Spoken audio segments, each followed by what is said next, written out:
En esta entrevista conversamos con Attiya Warris, experta independiente de Naciones Unidas sobre deuda externa, obligaciones financieras internacionales y derechos humanos. La doctora Warris realizó una visita estratégica a Honduras para abordar la legitimidad fiscal y compartir los principales elementos de su más reciente investigación, donde destaca la necesidad de revisar los sistemas tributarios para que los ricos paguen sus impuestos de forma justa. One of the biggest challenges facing taxation at the international level has been that it has always been treaties between two countries. So what becomes really important is to join where many countries can come together. We have now at the United Nations a General Assembly resolution that is being developed. Instead of dealing with tax debates between just two countries, we can now have the discussions, all of us together. And this is very important because there are many countries in the world that will only have one person specializing in international tax. The countries have to focus on many different things when they want to collect taxes.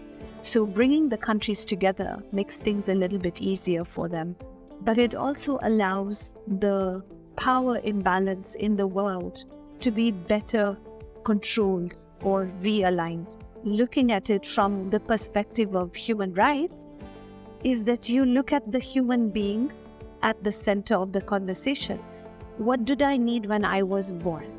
How much medication did I need? How much food did I need so that I grew well and my mind develops properly? How much education did I need? And all of this costs money. They know that change is necessary. And internationally, it is very clear that the laws have to be changed. We have not been sharing resources well. Companies must pay something. We need to know who owns the company so we know who we are taxing.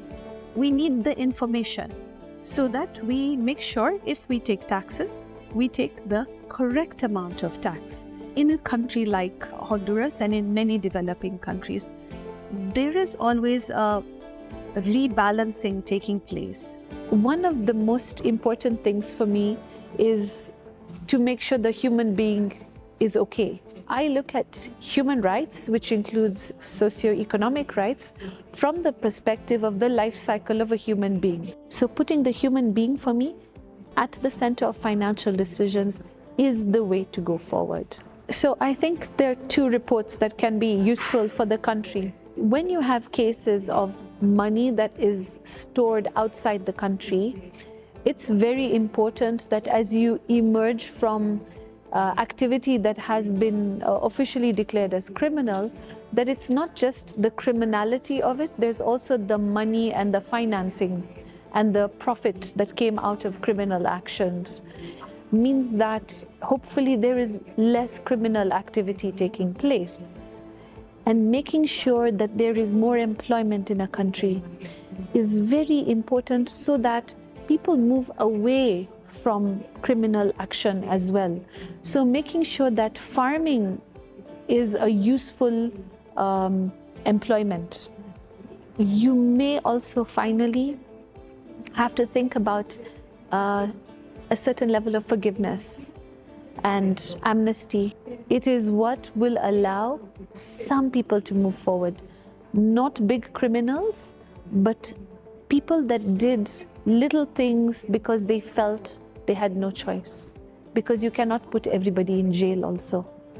So you have to measure and see who you need to hold responsible. So I should disclose that I am a senior advisor for the Tax Justice Network.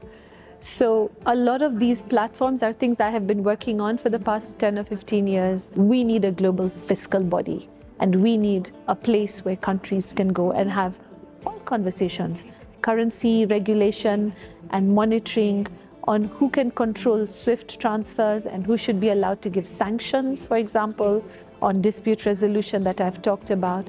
This is the first step of moving the world into a space where the money is discussed openly and fairly. We need to find the money. To find the money, we need that global fiscal authority that I have been talking about. We're in an era after COVID where economies are not actually moving or growing in the way they were doing before COVID. So we need to readjust and reassess. So at minimum, we should freeze debt. We should freeze interest rates. Countries should be given 3 to 5 years literally to recover from COVID. So I think cancellation is important as an option on the table.